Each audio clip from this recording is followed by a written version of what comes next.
करवा चौथ की कथा प्राचीन समय की बात है। एक साहूकार के 7 बेटे और एक बेटी थी जिसका नाम वीरवती था।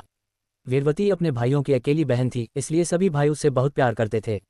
वीरवती का विवाह एक राजा से हुआ था। शादी के बाद वीरवती ने करवा चौथ का पहला व्रत रखा। चूंकि यह उसका पहला व्रत था, वह पूरे दिन भूखी प्यासी रहकर उपवास कर रही थी। शाम होते होते उसे बहुत अधिक भूख और प्यास लगने लगी, लेकिन वह व्रत तोड़ने के लिए चंद्रमा के दर्शन करना चाहती थी। वीरवती की इस हालत को देखकर उसके भाइयों से उसकी हालत देखी नहीं गई और उन्होंने एक उपाय सोचा। भाइयों ने पीपल के पेड़ के पीछे एक आईना लगा दिया और ऐसा प्रतीत कराया जैसे चंद्रमा निकल आया हो। भाइयों ने अपनी बहन से कहा, देखो चंद्रमा निकल आया है, अब तुम व्रत खोल सकती हो। वीरवती ने भाइयों की बात मानकर बिना चंद्रमा को पूरी तरह से देखे ही भोजन कर लिया।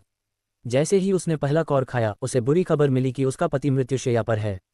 ये सुनकर वीरवती बेहद दुखी हो गई और उसने अपने पति की लंबी उम्र के लिए प्रार्थना करनी शुरू कर दी। उसकी सच्ची भक्ति और तपस्या से देवी माँ प्रसन्न हो गईं और उन्होंने उसे बताया कि उसने बिना चंद्रमा के दर्शन किए भोजन कर लिया था, जिससे उसका व्रत भंग हो गया और उसके पति की ये दशा हुई। देवी माँ ने उसे 1 साल तक करवा चौथ का व्रत विधिपूर्वक करने का आदेश दिया। वीरवती ने पूरे नियम और श्रद्धा के साथ अगले साल करवा चौथ का व्रत रखा। इस बार उसकी भक्ति से प्रसन्न होकर यमराज ने उसके पति को जीवनदान दे दिया और इस प्रकार उसका व्रत सफल हुआ। तब से सुहागिनें अपने पति की लंबी उम्र और सौभाग्य के लिए करवा चौथ का व्रत करती आ रही हैं। दूसरी कथा। एक और कथा के अनुसार करवा नामक एक पतिव्रता स्त्री थी। उसका पति नदी में स्नान कर रहा था कि एक मगरमच्छ ने उसे पकड़ लिया। करवा ने अपनी पतिव्रता धर्म के बल पर मगरमच्छ को कच्चे धागे से बांध दिया और यमराज के पास जाकर अपने पति की रक्षा की प्रार्थना की।